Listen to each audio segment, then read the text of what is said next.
Hello, welcome to Daily News from Martyrdom TV.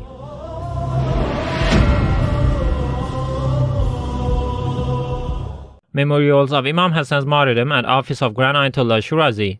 The Office of Grand Shia Jurist Ayatollah Shirazi held a commemorative ceremony to honor the martyrdom anniversary of Imam Hasan Mujtaba, the elder grandson of the Messenger of Islam. The ceremony was attended by clerics, religious scholars, and Shia believers. The lecturers at the ceremony explained about the events surrounding the life and martyrdom of this holy Imam. It is worth noting that the ceremony was held at the presence of the Grand Jurist Ayatollah Shirazi. Memorials of Ruqayyah bint Al-Hussain in Canada and Denmark. On the martyrdom anniversary of Ruqayyah, the 3-year-old daughter of Imam Hussain, peace be upon him, there were memorials held in different parts of the world, including Canada and Denmark. In Canada, these memorials were attended by some Shias and lovers of AhlulBayt. Sheikh Saleh Sibawayh, the director of Imam Shirazi Center in Montreal, delivered a speech at this event. Furthermore, Imam Sadiq Center in Copenhagen, the Danish capital, was holding memorials of Ruqayyah on her tragic martyrdom anniversary. Passion shows and recitation of eulogies were parts of the programs at these memorials. Imam Shirazi World Foundation rise to Iraqi parliament ahead of Arbaeen pilgrimage.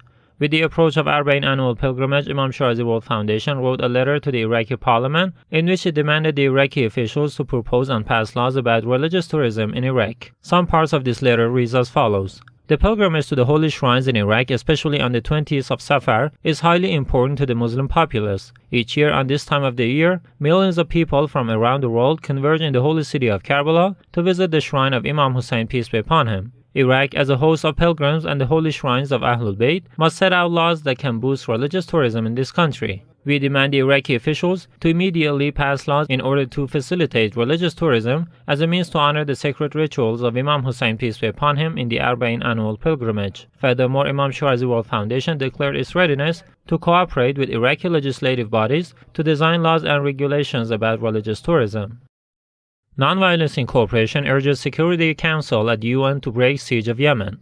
Nonviolence Incorporation expresses serious concerns over the poor life conditions of Yemeni people and released a statement that reads as follows. According to statements and documents received by the official bodies and legal entities with regards to the blockade of Yemen, more than 8 million Yemeni people will be on the verge of starvation and death if this blockade continues to exist after 3 years of war in this country. It should be noted that the coalition forces spearheaded by Saudi Arabia have time and again imposed blockades on Yemen's ports and harbors, making it hard for food and medicine to reach out to people of Yemen. Therefore, the Nonviolence Incorporation demands the Security Council to stop the ongoing wars in Yemen and perform its moral and legal responsibility to send in food and medicine and help out the deprived nation of Yemen. This organization further emphasized that Western countries are responsible for what is happening in Yemen, because many of these countries have made big arms deals with Saudi Arabia. The arms sales have consequently intensified the flames of war in Yemen. AhlulBayt Center holds conference ahead of Arbaeen pilgrimage.